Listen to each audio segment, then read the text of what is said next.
महात्मा गांधी एक महान व्यक्ति जिन्होंने अपना संपूर्ण जीवन देश को समर्पित किया। लेकिन आज हम उन पर आक्षेप लगाते हैं कि उन्होंने भगत सिंह और उनके साथियों को फांसी से क्यों नहीं बचाया, असहयोग आंदोलन वापस क्यों लिया, ऐसे आरोप लगाते हैं। उनकी तुलना भगत सिंह और सुभाष चंद्र बोस जैसे स्वतंत्रता सेनानियों से की जाती है।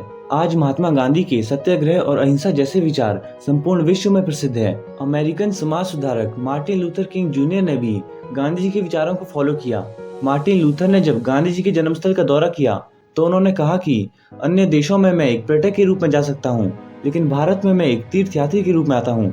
गांधी जी ने अपने जीवन के 21 वर्ष दक्षिण अफ्रीका में बिताए। तो इस वीडियो में हम गांधी जी के दक्षिण अफ्रीका में बिताए गए 21 वर्षों के बारे में जानेंगे। उन्होंने जो काम भारत में किए वही काम 1893 से 1915 तक दक्षिण अफ्रीका में रहते हुए भी किए। महात्मा गांधी जब 13 वर्ष के थे तो उनका विवाह कस्तूरबा बाई से हुआ। विवाह के बाद वे 1888 में लंदन गए और 1891 में वे बैरिस्टर की डिग्री लेकर भारत आ गए। यहाँ उन्होंने वकालत का काम शुरू किया, लेकिन इसमें उन्हें कुछ सफलता नहीं मिल पाई। 1893 में उन्हें दक्षिण अफ्रीका से एक कंपनी दादा अब्दुल्ला एंड कंपनी का केस लड़ने के लिए ऑफर आया। दादा अब्दुल्ला दक्षिण अफ्रीका के बहुत बड़े उद्योगपति थे। दरअसल उन पर 40,000 पाउंड के लेन देन का मामला था। अब्दुल्ला के एक करीबी व्यक्ति अब्दुल करीम झावेरी ने उन्हें मोहनदास यानी महात्मा गांधी का नाम सुझाया। इसके बाद कंपनी और महात्मा गांधी के बीच 1 साल का करार हुआ। इस करार में महात्मा गांधी का दक्षिण अफ्रीका में रहना, खाना और फर्स्ट क्लास की रेल यात्रा भी शामिल थी। 1893 में महात्मा गांधी दक्षिण अफ्रीका चले गए। वे नटाल के बंदरगाह डरबन पहुंचे। नटाल साउथ अफ्रीका में समुद्र किनारे एक शहर है। यहाँ दादा अब्दुल्ला उन्हें स्वयं लेने आए थे। उन्होंने अब्दुल्ला को ये केस जिता दिया। अब उन्हें यहाँ रहते हुए कुछ समय हो चुका था। एक बार जब महात्मा गांधी डरबन से प्रिटोरिया ट्रेन से जा रहे थे तो कुछ अंग्रेजों ने उन्हें फर्स्ट क्लास से साधारण डिब्बे में जाने के लिए कहा, लेकिन गांधी ने इससे इनकार कर दिया। फिर उन अंग्रेजों ने महात्मा गांधी को मैरिट्सबर्ग स्टेशन पर बाहर फेंक दिया। यही वो घटना थी जहां से महात्मा गांधी ने इस भेदभाव के खिलाफ लड़ने का निर्णय लिया। यदि ये घटना ना हुई होती तो शायद ही महात्मा गांधी स्वतंत्रता संग्राम में आते। इसी दौरान नटाल विधानसभा में एक बिल लाया गया जिसमें प्रावधान था कि जो भारतीय पहले वोटिंग राइट रखते थे अब उनका वोटिंग राइट समाप्त किया जाना था। और इसी के विरोध में महात्मा गांधी ने अपना पहला आंदोलन किया।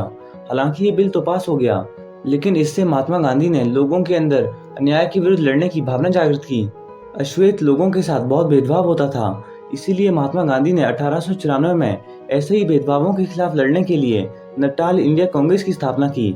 शुरुआत में इसके मेंबर्स को 5 शिलोंग दक्षिण अफ्रीकी मुद्रा प्रति माह देना होता था, लेकिन फीस ज्यादा होने के कारण बहुत कम लोग इसमें जुड़े। बाद में इसकी फीस कम कर दी गई और लोग भी जुड़ते गए।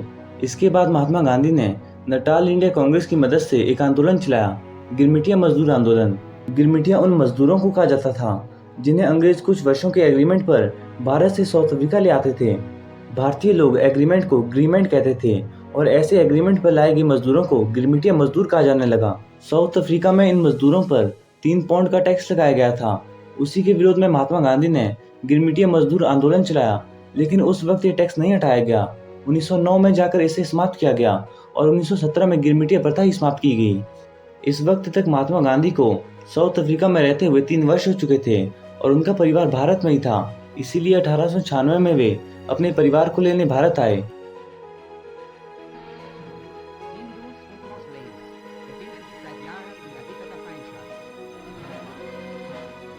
अपनी यात्रा के दौरान उन्होंने अपने दक्षिण अफ्रीका के अनुभवों के बारे में लिखा और भारत पहुंचकर उन्होंने अपने अनुभवों के आधार पर पैम्पलेट बांटे और ये पैम्पलेट हरे रंग के थे, इसीलिए इस घटना को ग्रीन पैम्पलेट के नाम से जाना जाता है। इसके बाद महात्मा गांधी अपने परिवार को लेकर दक्षिण अफ्रीका चले गए।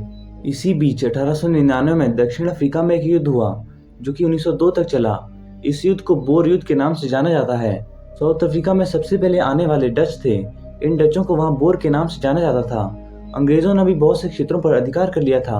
अंग्रेजों ने केप कॉलोनी और नटाल पर अधिकार किया और डचों ने ऑरेंज फ्री स्टेट और ट्रांसबाल पर अधिकार किया। ट्रांसबाल में बहुत सी सोने और हीरे की खानें थी। इन्हीं खानों को लेकर डचों और अंग्रेजों में बोर युद्ध हुआ। महात्मा गांधी ने इस युद्ध में अंग्रेजों की मदद करने का फैसला लिया और अंग्रेजों की मदद करने के लिए महात्मा गांधी ने 1100 लोगों की एक एम्बुलेंस कॉर्प्स नामक संस्था बनाई। महात्मा गांधी को लगता था कि अगर वे अंग्रेजों की मदद करेंगे तो अंग्रेज भी उनके प्रति सहानुभूति रखेंगे। इस युद्ध में अंग्रेजों की जीत हुई और जनरल वुलर ने इस संस्था के लोगों को बोर पदक बांटे। 1901 में महात्मा गांधी किसी काम से भारत आए। भारत पहुंचने पर उन्होंने कांग्रेस के कलकत्ता अधिवेशन में भी भाग लिया। ये पहली बार था जब महात्मा गांधी ने कांग्रेस के किसी अधिवेशन में भाग लिया। इस सम्मेलन की अध्यक्षता तिनचा इवाचा कर रहे थे। 1902 में दक्षिण अफ्रीका में एक कानून लाया गया। ये कानून एशियाटिक विभाग द्वारा लाया गया था। इस एक्ट के तहत अब भारतीयों को दक्षिण अफ्रीका में रहने के लिए रजिस्ट्रेशन करवाना कंपलसरी कर दिया गया। गांधी जी को इस मामले पर एशियाटिक मामलों के सचिव चैम्बरलिन से बात करने के लिए साउथ अफ्रीका बुलाया गया। गांधी जी 1902 में दोबारा दक्षिण अफ्रीका चले गए, हालांकि उनके प्रयास असफल रहे। इसके बाद 1906 में उन्होंने सत्याग्रह शुरू किया। सत्याग्रह यानी अहिंसात्मक तरीके से विरोध किया। ये महात्मा गांधी का पहला सत्याग्रह था जो कि एशियाटिक विभाग द्वारा लाए गए इस कानून के खिलाफ था, लेकिन फिर भी 1907 में ये कानून पास हो गया। महात्मा गांधी ने दक्षिण अफ्रीका में रहते हुए कुछ अन्य काम भी किए। उन्होंने 1904 में दक्षिण अफ्रीका में फिनिक्स आश्रम की स्थापना की और यहाँ से एक पत्रिका इंडियन ओपिनियन भी शुरू की। इस पत्रिका को शुरू करने की सलाह उन्हें उनके दोस्त मदनजीत ने दी थी। मनसुख लाल नाजर को इस मैगजीन का एडिटर बनाया गया। पहले इसे 4 भाषाओं में प्रकाशित किया जाता था, हिंदी, गुजराती, तमिल और इंग्लिश, लेकिन बाद में हिंदी और तमिल में इसका प्रकाशन बंद कर दिया गया। 1909 में गांधी जी किसी काम से इंग्लैंड गए और जब वे किल्डोनन कैसल जहाज से वापस साउथ अफ्रीका आए तो उन्होंने अपनी यात्रा के दौरान गुजराती भाषा में हिंद स्वराज नामक पुस्तक लिखी। 1910 में जब इस पुस्तक का प्रकाशन किया गया तो अंग्रेजों ने इस पर प्रतिबंध लगा दिया। उन्हें ये गलत फहमी थी कि इस पुस्तक में उनके विरोध में लिखा गया है। ये प्रतिबंध 1938 में जाकर हटाया गया। महात्मा गांधी एक रशियन फिलोसोफर और राइटर टॉल्स्टॉय से बहुत प्रभावित थे, इसीलिए उन्होंने 1910 में जोहानसबर्ग में टॉल्स्टॉय के नाम पर टॉल्स्टॉय फार्म की स्थापना की। इस फार्म के निर्माण में हरमन कॉलिन वाक ने 10,000 एकड़ जमीन दान दी थी। 9 जनवरी 1915 ये वो दिन था जब महात्मा गांधी SS सुदीप जहाज से अपने देश भारत आ गए और देश की स्वतंत्रता के लिए अपना जीवन समर्पित किया। महात्मा गांधी कहते थे, भीड़ में खड़े होना आसान है, लेकिन अकेले खड़े होने के लिए साहस चाहिए।